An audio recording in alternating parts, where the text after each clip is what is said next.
अब हम सब चीज़ें देखेंगे यहाँ पे कि जैसे कि एसिड क्या होता है, बेस क्या होता है, साल्ट क्या होता है। इस चैप्टर के अंदर हम एसिड के रिएक्शंस देखेंगे, बेस के रिएक्शंस देखेंगे। इवन एसिड और बेस जब दोनों एक साथ में रिएक्ट करेंगे तो क्या मिलने वाला है। तो ये जो सारी चीज़ें हैं हम इस चैप्टर के अंदर आप पे देखने वाले हैं। First point is acids, substances that produce H positive ions in an aqueous solution are called as acid.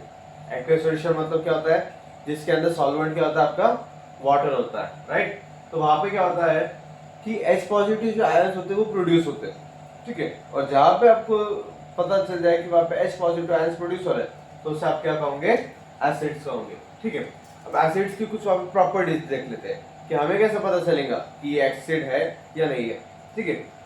तो एक चीज है उसके अंदर सोरिन टेस्ट, वैसे खट्टा खट्टा लगता है ना, जैसे लेमन है, राइट, ऑरेंज है। तो अगर वो आपने टेस्ट किया तो वो कैसे आपको वहाँ पे सोरिन टेस्ट लगता, राइट। तो वो भी क्या है, एक एसिड है। हम कहते हैं ना सिट्रिक एसिड, राइट। इसलिए हम कहेंगे एसिड क्या होता है, सोरिन टेस्ट होते हैं। उसके बाद में क्या है, टर्न ब्लू लिटमस रेड। आपने लिटमस पेपर देखा होगा, राइट। अगर लिटमस पेपर का जो ब्लू वाला सेक्शन है, अगर वो क्या करे, आप एसिड के अंदर वहाँ पे डुबो के रखे तो कुछ देर के बाद में आपको देखने को मिलेगा कि वो जो ब्लू कलर का अब क्या हो जाएगा, तो रेड कलर हो जाएगा।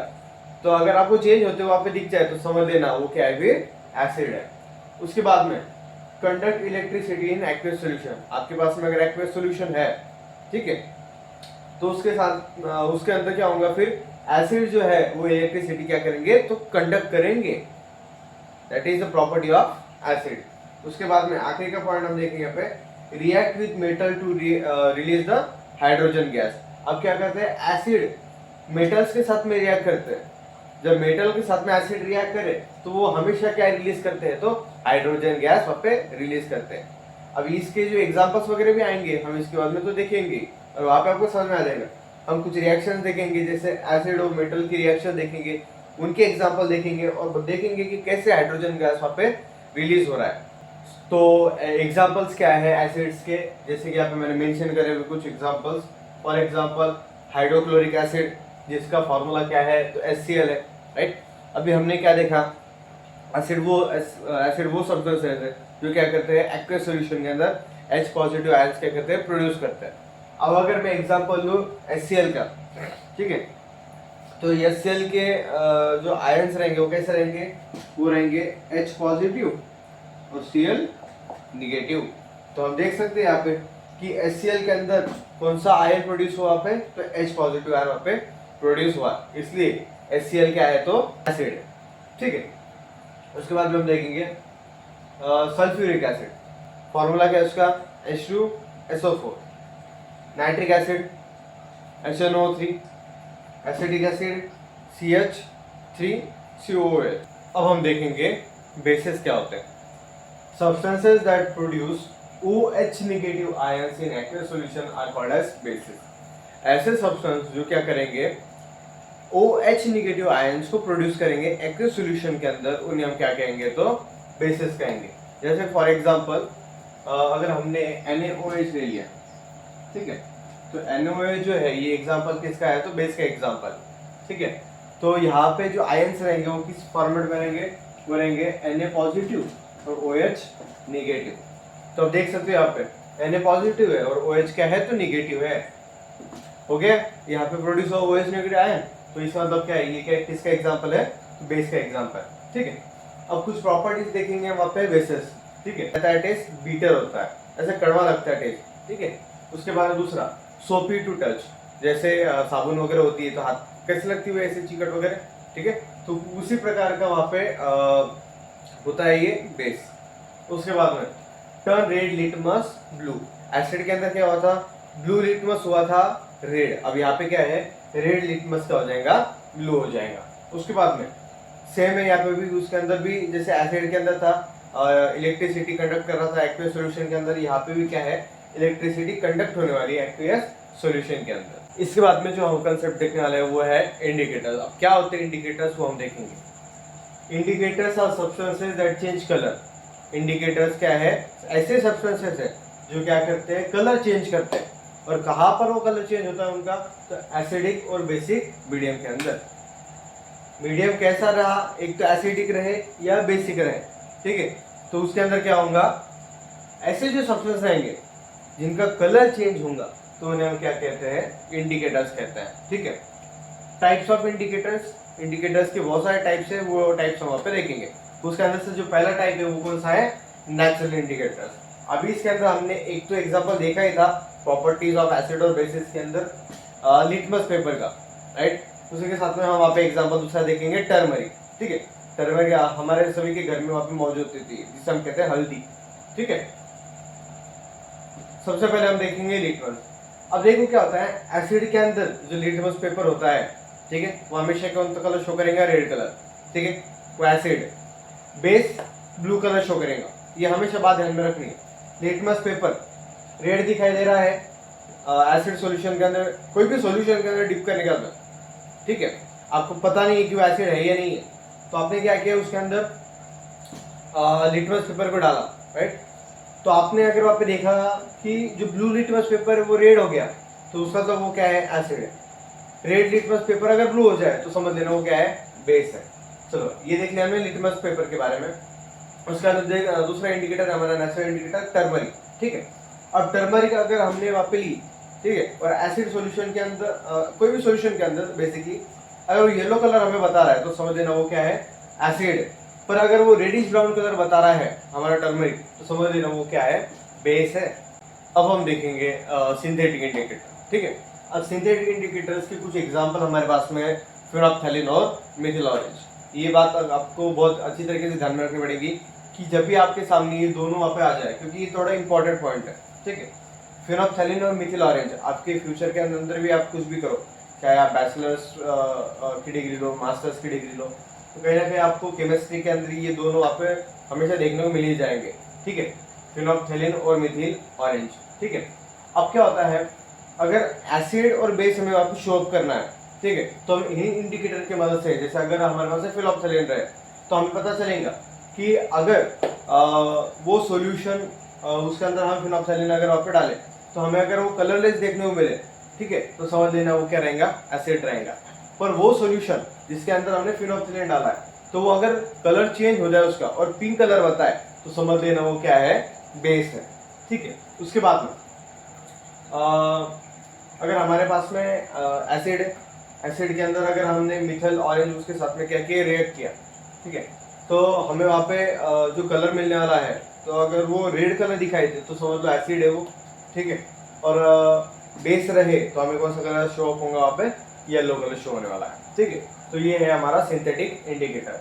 सिंथेटिक इंडिकेटर के बाद में कौन सा इंडिकेटर है, वो तो है ऑल्फैक्टरी इंडिकेटर।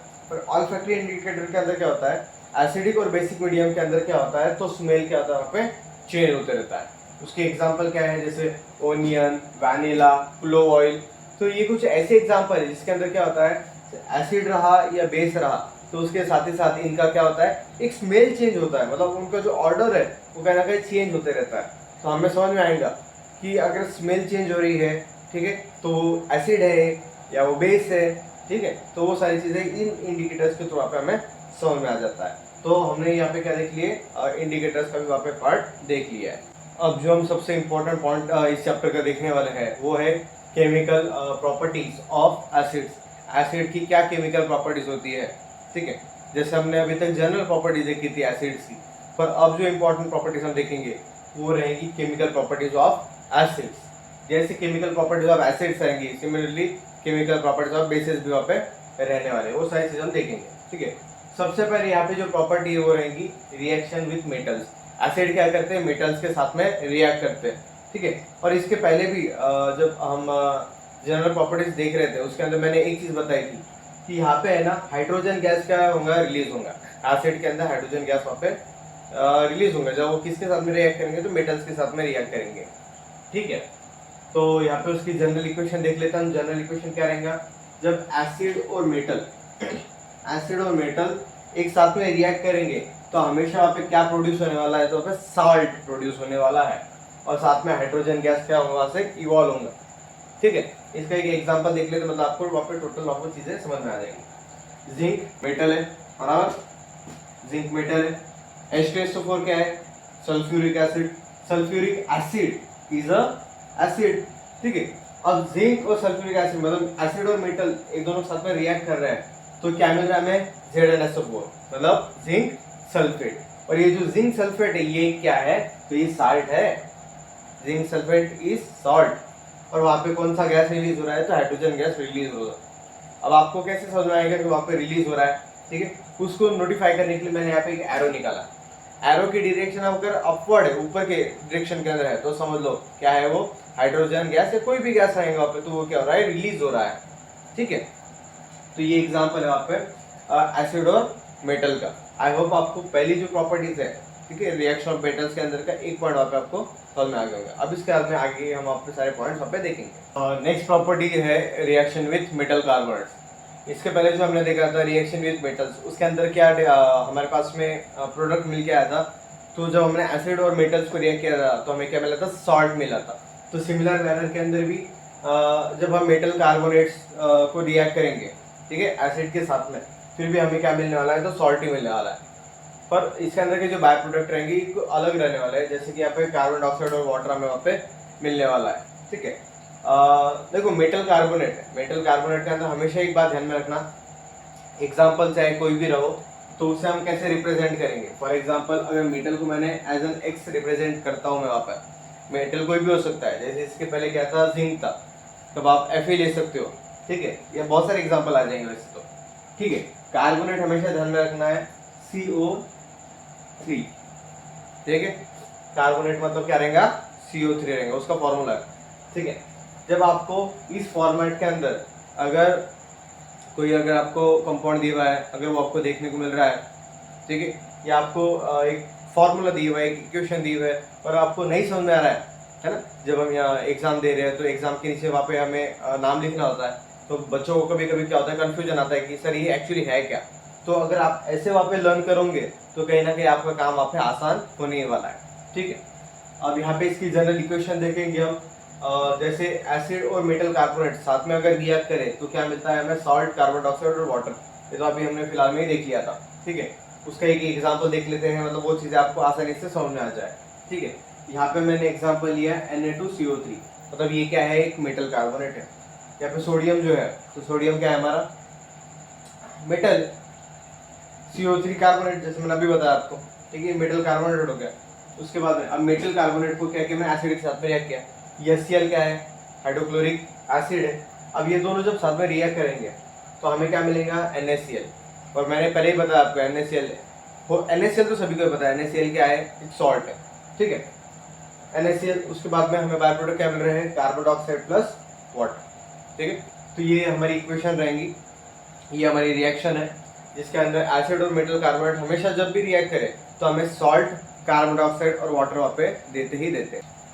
अब इसके बाद में जो रिएक्शन हम देख रहे हैं वो है मेटल हाइड्रोजन कार्बोनेट के साथ में।